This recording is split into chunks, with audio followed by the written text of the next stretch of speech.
Hello, how are you, beautiful people? On this beautiful Saturday, November 28th at 11:10 p.m., where I'm redoing this entire video concept. And rather than doing all the VPN coverage, I'm going to do them one at a time. And let me just move my sound baffles back so that it's nice and quiet for everyone. Because I've got these big ass baffles around me to make it quiet, and they sound to be dead. Yeah, cool. All right, so anyway, let's get into it. So I shall minimize this. All right, so now we have got some DNS3 stuff going on here. So today's concept is to basically show you guys how to do a PPTP VPN. So first things first, let's bring up the VPN concentrator, and I'm going to do this from scratch. So I'm just going to get rid of everything I've done in here. We're going to get rid of all of our secrets because I just did a video and I'm completely redoing it now. Why? Because I was going to do all of them at once. There we go. And let's see here. Remote office. Let's go into this guy. Cool.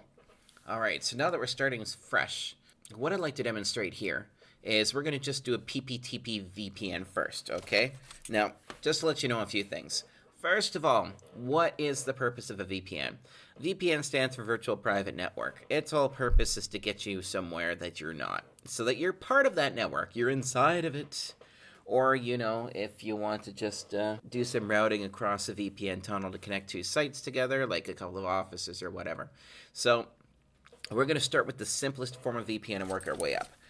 Pros and cons, PPTP is not encrypted. It's not very secure. Knock on wood. I haven't actually seen anybody break PPTP in my personal opinion, but I typically try to stick to SSTP myself because it sets up almost as easily. So what we've done here now on our map is you can see we've got our VPN concentrator right here, and we've got our switch acting as our internet. And here is our remote office, home office. So let's set up a basic PPTP setup. All right. And what does PPTP stand for? Point-to-point tunneling protocol. All right. So let's see here. Get rid of that. Let's get rid of that. Get rid of that. All right. So let's redo this from scratch. Okay. So I'm not nocturnal anymore. I need another drink. Okay. Yes, by the way, I have started drinking excessively lately. That's probably not a good thing. But considering where I live, at least I'm not hitting the crack. All right. So the first thing we really need to do is we need to create an IP pool specifically for the VPNs.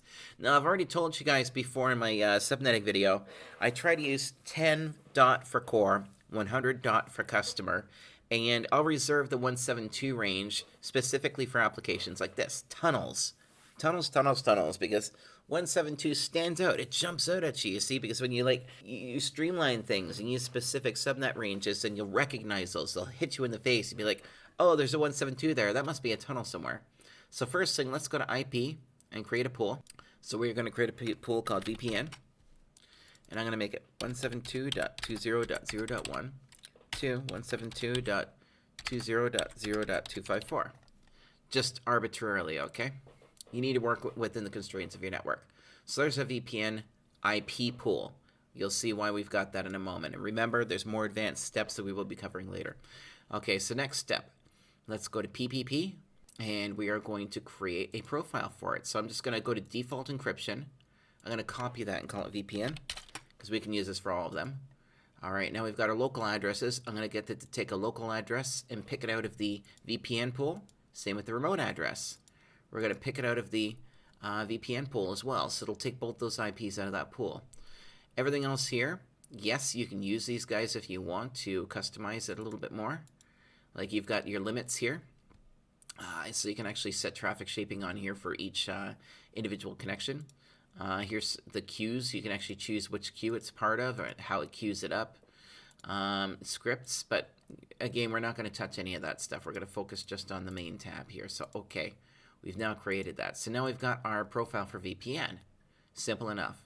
Next, we are going to go over to interface here. And we're going to go to PPTP. And by default, it's at 1450, which is good because remember, we're working on layer 3 here, and most of your layer 3s are going to be 1500, which means you need to add just a little bit of room, a little bit of space on top for your packet headers with all the VPN information in them, right? So 1450 is good. Now down at the bottom here, you see default profile, VPN. So now it's going to use the attributes that are in the VPN profile. Okay, we're going to hit OK now. Okay, so at this point here, this is where you need to put the firewall rules in. Because you need firewall rules to actually make stuff work. Now, technically, you're looking at an empty firewall right now, which means that realistically, anything goes. You know what I mean? But there are still a couple of rules you need to put in here. So first of all, when we look at the IP pool here and we look at the VPN, see the subnet here that we've got? So I'm going to copy the first 3 of this guy, and I'm going to make the NAT rule. Okay, so we're going to do a action masquerade, and we're going to make sure that we put in the source address 0/24 to make sure that that guy can get out. And I'm going to comment this and call it a VPN NAT. So this is just so that when you're connected to your VPN, that's your NAT will, or you'll have internet access, right? But now there's some firewall rules. Now, especially with PPTP, you need the GRE tunnel enabled. So we're going to go accept, and we're going to go input, because it's an input chain. And we're going to use protocol GRE. So that'll be the first one we add. And now, actually, sorry, I should do this. In interface, WAN. There we go. Okay, so now the next rule I should add will be the PPTP port, which is port 1723. So we're going to go input. Let's see here, protocol TCP and 1723, and we're gonna make this one WAN. There we go. Simple as that. Okay, so now these 2 rules here will allow for PPTP to work when you've got other rules set up in your firewall. So easy peasy. You've got your NAT rule, you got your filter rules. So once we set that up, then we are good to go. It's, yeah, this is now going to allow PPTP to come in through the firewall. Okay, so now we get to add a customer, okay? So, or not a customer, we get to add a user. So let's go to secret here, and very easy. We click the plus, we put in their name, there we go. We choose the specific service that they're going to use, which in this case is PPTP. You can leave it as any on here, by the way, because if you ever want to change the protocol that they're using, the VPN type, you can change it on this side, but I'll show you later. Okay, so PPTP, we're going to choose profile VPN. Awesome. And what's our password going to be? Password. Yay. I'm just going to copy this username, by the way, so I don't fuck it up. Okay, so we don't need to put in local address, remote address, because it's going to pull it from this profile here, right? Perfect. So we've got our first user, and notice that there's nobody active yet. So now I have another MikroTik instance running here just for the simple purposes of using it for the VPN client. I would love to use a computer to show you this, but I haven't figured out how to put that in GNS3 yet. All right, so now that we're into this other router, let's pretend that I'm adding a Windows client. If you want to see how to add the Windows client, I'll show you in a second. So I'm just going to add PPTP client here. I'm going to call this one Workplace I Hate. There we go. And we're going to put the dial-out IP. I'm going to paste the username in here first, by the way. So what is the IP address that this thing has right now? 61. There we go. So our WAN IP that we're shooting, like our target IP, which is the WAN IP of this VPN concentrated router, will be 192.168.255.61. And then the password is password, like so. And you don't need to worry much about the settings on this side. And by the way, we need to not use CHAP and PAP because it's not nearly as secure. I mean, these protocols typically aren't secure anyway, but PPTP isn't the most secure protocol. Once I hit apply, as you can see, it's active. Okay? So if we go to the status here, it'll show you the 2 IPs that it's taken from that pool. All right? And if we look over here now, you'll see that an IP has popped into the IP address, which is the one IP from the /31 that's connecting these 2 devices together. And now if we go to active connections, you can see that the VPN is active here. Nice, eh? And it'll show you the IP address that it's calling in from. So that's all that there is for setting up a PPTP connection. But something else, by the way, in the firewall, you want to make sure that you add a NAT rule. In this case, there's a catch-all NAT rule here that's going to allow that user to be able to get on the internet. But what you really need to do is you need to go source NAT and masquerade like so, okay? And then we need to make sure that the subnet that the VPN is on is listed. Okay, out interface list WAN, there we go. So this way, when you're connected to the VPN, that you still have internet access. So that's pretty much all there is to it. Pretty simple, eh? That's a simple PPTP, the easiest VPN that you can do on a Microtech. Now let me show you something else here. I'm going to go Windows key X, which is going to bring up our special menu here. We're going to go to Network Connections.